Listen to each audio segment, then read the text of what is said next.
response were you even close to anything that could be considered a rational thought.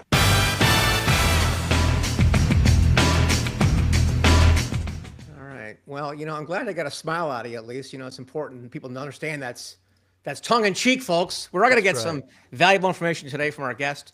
Have you ever thought about doing an audiobook? It's so important to do. We'll talk about why in a minute.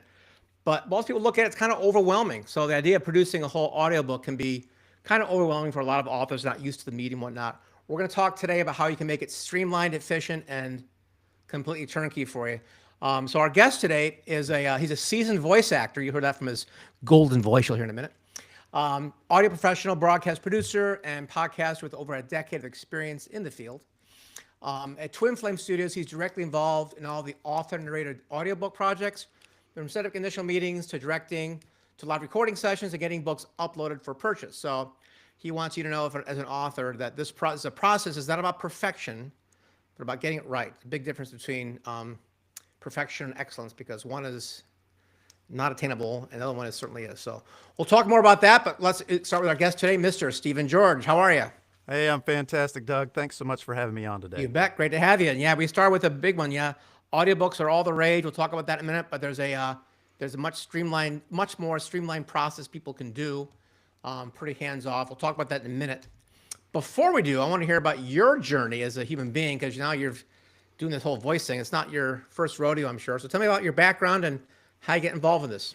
Yeah, sure. So my background is actually, I started in journalism, and that's from my hometown newspaper, working for them growing up, and then transitioned that into local television, where I worked for a Fox affiliate in North Carolina for almost a decade. And then from there, it was a transition to where I became a stay-at-home dad for a few years. And from there, it was, okay, my kids are growing up. I want to get back out in the workforce, but so what can I do, right, after this time away?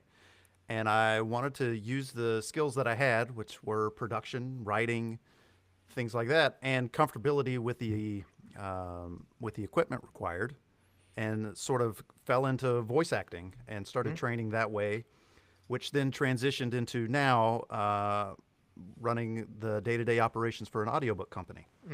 Okay, very good. So when you talk about voice acting, I know she didn't say voice narrator, you said voice acting.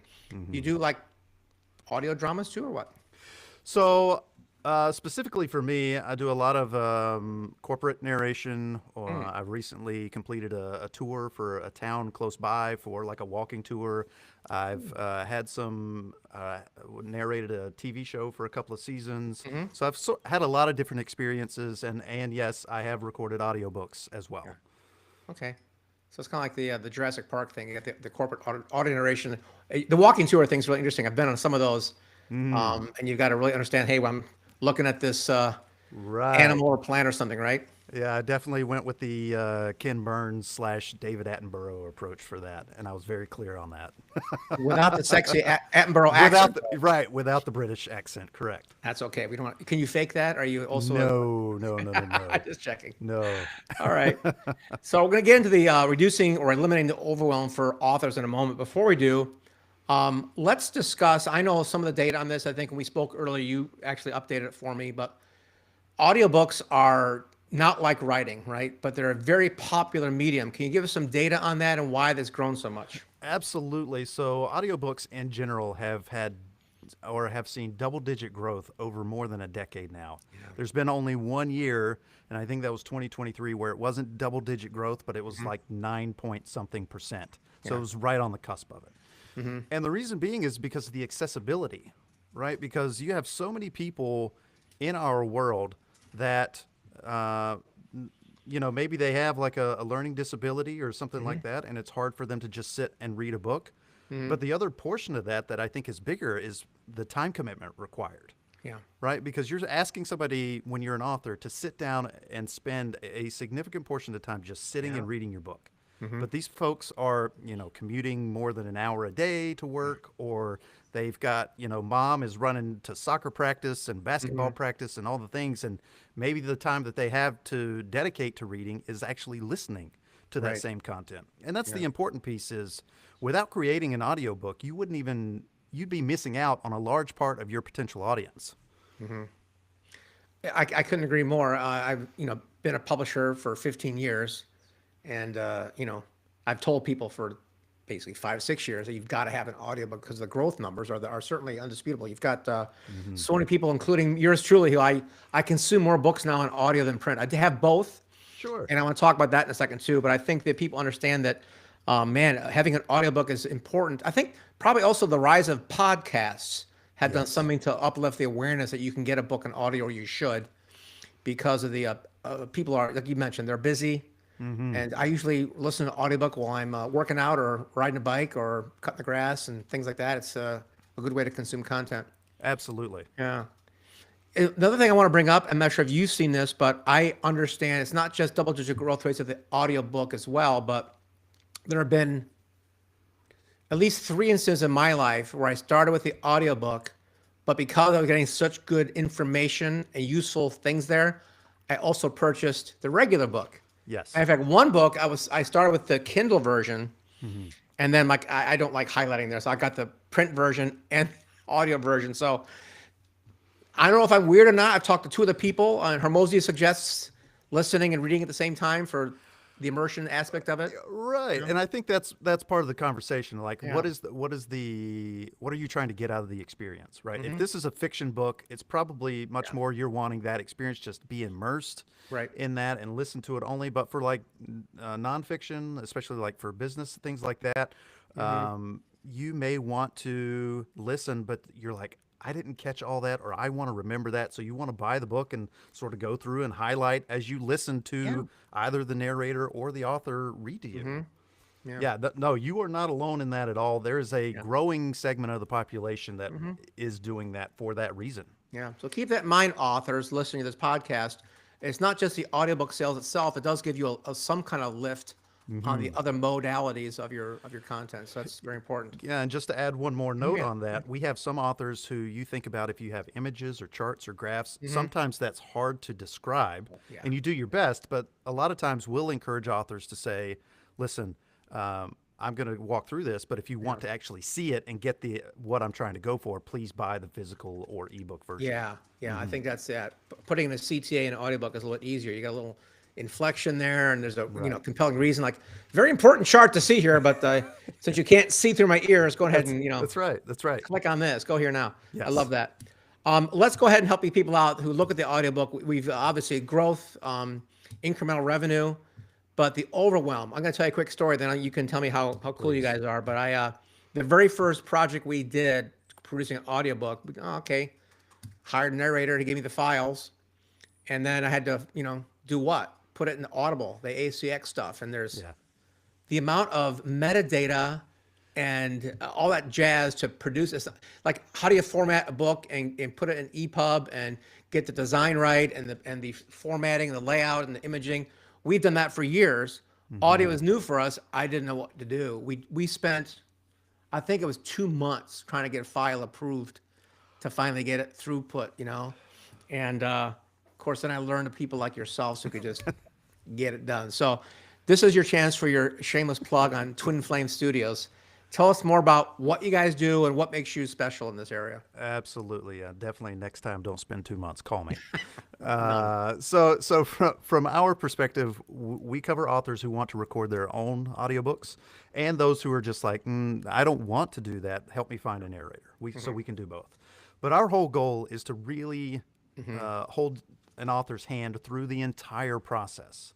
So you were talking about the account creation. That is one of the things that we work with on our authors, where we don't retain any rights or royalties to their book. Their book is their book. And so any accounts we create are going to be in their name, any bank account information, things like that, all that's in their name. They never have to ask us for any sales numbers, earning statements, all that. They can access any of that on their own because it's their account. But from a production standpoint, if you are recording your own book, we're going to be with you every step of the way remotely. And I do want to be clear about that, remotely, which means if you want to record the audiobook from your home, we certainly encourage that if it's possible, as long as there's certain criteria that can be met there. And we can get into that if you'd like in a minute. But the whole goal is to be mindful of the expense associated with this whole process because, as you know, authors spend a lot of money putting their book together and getting it out into the world and marketing, and the audiobook certainly needs to fit into that marketing aspect of it. But so we're very mindful of what that cost is, and if we can do it from home, from the comfort of their home, we're going to allow it, and it'll save them that whatever they would have spent going to a studio to record it. Yeah, that's the biggest question is authors narrating or narrators. And I'm going to talk for a minute, and then I want you to chime in on it. But coming from the media background, I understand the difference. And I had one friend of mine who, did it right. He went to his professional studio and hired a director. Yes. And this is one thing I'd like you to touch on is that it's not just reading your book, folks. You can read your book, but most likely if you're not trained like Stephen, or if you don't understand communication in an audio format, you're going to put people to sleep by reading, because nobody wants to. Imagine if I was reading something here. I could find a book and start reading. It'd be boring as heck. I mean, you really want to make it interesting and have voice inflections and do things. So, but a lot of people don't want someone else to be their voice, and they want to do it themselves. Yes. So, talk to us about the pros and cons of professional narration versus doing it yourself on not the production side. We'll get the production side in a minute. I'm talking more about the connecting with the audio listener. Yes, and we do work in the space where we're largely nonfiction. We certainly do fiction as well, but most of our clients are authors. They're first-time authors, or sometimes multiple times, but they're trying to build a brand, their own brand. And so it's really important for them to be able to be the voice of their own book, to help them maybe get a keynote or go to be a public speaker, something along those lines. So this is sort of a stepping stone for a lot of them. And the idea of how to get there and what to expect is important because the idea is, with our process, you have somebody listening to you real time remotely, providing you that live coaching and feedback. But so we're checking to make sure, hey, how is that inflection? Did you end up on upspeak? Like, you know what I mean? Instead of being a statement, it turns into a question. Yeah. Those kinds of things that are really important that you hear in daily speak, but it's not necessarily professional. But if it's your brand, then, let's have that discussion. But in terms of performance, it's very much the biggest piece of homework that I give our authors that are considering working with us is to spend time reading your book out loud. Spend significant time. And generally, I would say just start with like 30 minutes out loud. Don't worry about messing up or anything like that. Just read out loud, because just saying it to yourself as you're writing versus saying it out loud is a very different experience. And it also gets you comfortable with the content because, to your point, Doug, you don't want it to sound like you're just reading off the page, and people know instantaneously. They're like, oh, okay, here we go. They're just reading right off the page, and there's nothing to focus on, right? You are your own storyteller. And so the more you practice, the better, the more comfortable you get with the content as well. And it just overall helps you be a better presenter, right, for all the things that you intend to do down the road. Do you listen as a recording, or just listen to snippets of their recorded the day before? What's your process for that? So for our authors, for those who have like a podcast maybe that they already have, or have done like a keynote, certainly they can send us those assets and we can listen. But those are prepared, right? They've had time to work on those things.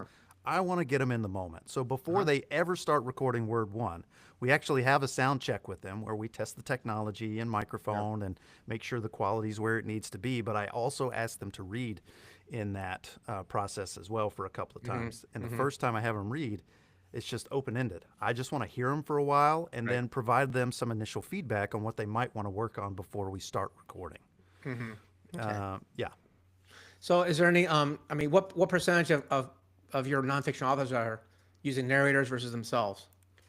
So we've certainly seen a shift in 2025 where we have had more professional narrated projects. We typically produce around 100 audiobooks a year, and I would say it's probably 75-25, 75 being the authors that want to record their own, and 25 who want to hire a narrator.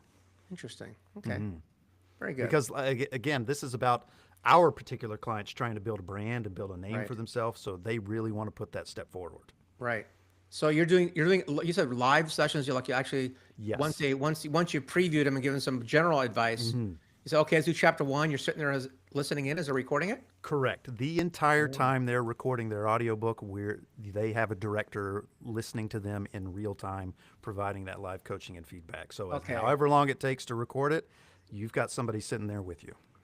Folks, I've talked to 3 or 4 companies that kind of do what you guys do, and no one's doing this Right. that I know of. I mean, Right. that's really helpful. Yeah, this is really good. That's very, very powerful to do that. Do you get how long they record like 5 minute segment, then you go back and give them some advice or what? How long do you? Well, so no, this is over the course of about 2 hour blocks, right? So it's Okay. a significant amount of time. We try to make some inroads on the progress. So it's all dependent upon word count, how many days we need. But Yeah. we do try to say we want to record for 2 hour sessions because we feel like there's like a 2-to-1 ratio is what we're going for. For every Right. 2 hours of recording, we want to get 1 finished hour of audio. And if you think about that from pretty a good. time commitment, Yeah. right? Like authors are like, oh, this audiobook's only going to be 5 hours long. So they think, oh, it's only going to take me 5 hours. Wrong. Right? Like, because there's mistakes that come into play. Yeah. There's questions to come up about how to handle the content. Lots of different things that happen over the course of these sessions that just take the time they need to take. And so it does take, most authors don't realize how much time it's going to take until they actually get into the process. I'm impressed with the 2-to-1 ratio. I know when I studied filmmaking, it was for every 3 minutes on screen, it's about a whole day of shooting. So Whoa, right. And again, so this is just like that live recording. This doesn't take into account the editing that happens. yeah, afterwards, okay. Right. Yeah. Oh, yeah, so yeah. if they're fumbling through things, you teach them, okay, do a 3 count and start again and just keep going, right? Yeah. Well, so typically in that process, the way we operate, we're pretty nimble in the technology that's available to us today. And so our directors and I will, like, once we hear the mistake, we'll say, hey, we'll cut in and say, hey, Okay. I heard you kind of stumble here. Let's go back and fix that. And we'll actually remove the mistake in real time so that when the files get to our editors, they can be more efficient with their time. Wow, that's really impressive. Mm-hmm. Okay, neat. Okay, well, no discussion will be complete on this without talking about AI. So Sure. I'll let you just riff on it, and then I'll ask you some questions about AI voices and how they've Mm-hmm. completely gotten much better lately, and tell us how that works in your world. Sure. So for us, we are humans only at Twin Flame Studios. We want to use human narrators. We support our human narrators. We're all creators. So for authors have certainly asked about creating clones of their voice. Yeah. And also, using AI clones of just whomever. Right. And so those are a couple of different conversations. For the authors who want to clone their own voices, the real through line between all of these instances, to your point, is they've come a long way. But for our standards, they're not there yet. Okay. And there's a couple of reasons why. The first one is just the monotone of the reading of the voices. There are some things for the AI that they just can't inflect the way that human ears want to hear it. And so companies are spending a lot of time trying to make cloned voices sound human. Yeah. Why not just use a human? And I understand that that authors look at this as a time-saving opportunity, right? Because there are companies that you can have like a voice create your book in no time, like same Right. day kind of Yeah, situations. right. The challenge is, what are you giving away when you do that? And so when you go back for an author's, particularly in nonfiction, like maybe like a medical book or something, if there are a lot of abbreviations, or military, right? If there are a lot of abbreviations or acronyms, things like that, AI doesn't know how to read that. And you can't teach them how to change it. And then the other thing is, just because you're saving time, like if you thought about recording the book yourself and you're like, nah, just let a clone do it. When you go back to review, all the time that you thought you saved is now going into the review process of your book, because now you're listening for everything. Okay, how's this pacing? Did they say this word the way I want to? Can I change that? Yes, you can. But now you've got to spend time going in and saying, hey, I want it to do this or change this inflection. So all of the time that you think you are going to save from not doing the recording process, you're going to spend it on the backside editing. That's my personal opinion. And love you your also personal just have opinion. to let things go, right? Yeah. Because with an AI, you're like, just do it. Yeah. And at the end of the day, that is certainly good enough for some folks, but Right. for our clientele, like we want to make sure that their stamp of approval is on this and it Right. meets our standards as well, right? Because we want to be able to put our names on it as well at the end of the day. Right. Yeah, I would go one level deeper. Actually, I agree with everything you said. And yeah, we all use AI for some things in our life. I use it every day for something, a workflow, maybe helping Sure. me start some title spinning or emails. But we don't use it to write our books for our clients. And the main reason for us is similar to yours. Is like human beings are like a person who writes their own book without an editor. I can always tell because it sounds like a diary. But a good journalist interviewing them always asks questions that the reader wants to know. So it's a richer manuscript when you have someone interviewing you for our ghostwriting part. But for audiobooks, I feel as though, yeah, using a narrator is okay if you don't, no one likes the sound of their own voice, that's fine. But an AI voice, even if it's perfect, which is not there yet, like you mentioned, even if it's perfect, there's an energy behind it. There's a connection missing, and that's the thing that I want to let people know, that if you're doing content for content's sake, go ahead and use AI. If you're using your content to start a relationship or build affinity or expand your brand or make somehow a digital connection with somebody, the more removed you are from that, the more removed your connection is. It's just logical to say, hey, the more I put technology in between me and my customer, the less I'm connected to them. Yeah, you're not wrong about that, Doug. And yeah, it's one of those things that you've spent so much time writing this book. Right. Do you feel like you're doing yourself a service by Yeah. potentially taking a shortcut with AI? Yep. Right. Or if if they use AI to write, a lot of our clients come in with their AI manuscripts and like, oh, we need a lot of editing on this. So Yes. even if you use AI to write your book, for the love of God, get a human editor to make sure it sounds better, and then Right. use Twin Flames to get it recorded so it's actually you can connect with your audience. That's just I think it's a fundamental thing people are missing with all the hype about this stuff. They forget that at the end of the day, people do business with people. Right. Use AI for a tool. Don't let it use you. Don't become AI. Right. Well, and yeah, and again, to your point, like the short form stuff, I Yeah. can see the point. But, Yeah. and even like on the websites, platforms that you use to listen to Mm-hmm. audiobooks, those samples, for 3, 4, 5 minutes, you're like, okay, this seems okay. I can work with Yeah. it. But when you're talking about a 4 or 5 hour Yeah. audiobook, the monotony of it is just like, I'm so over this. Right. From an experience standpoint, you don't even Yeah. want to necessarily get through the book because it's like, okay, I'm done with this. Right. And there is, to your point, like there's a little bit of what I've heard called like an uncanny valley type situation Yeah. from the breathing standpoint in an AI book, because Yep. companies don't know how to figure out the breathing in an audiobook. Yeah. Because guess what? Right. Humans breathe. Yeah. And they're you used to hear that those in the communication. audiobook, Yep. right? It builds Yeah. tension. It does so many things just by the simple portion of breathing. And so for audiobooks, it's just not there yet for us. Yeah. Good. I love that. I didn't think about the breathing part. Yeah, I know you've got some free stuff for people today. Tell us what you got there with your panel. Yeah, so every month, Twin Flame Studios, the CEO, Tina Dietz, brings on several guests to talk about a particular topic of the month. And we have done it for the entirety of 2025. And we have also are going to continue that in 2026.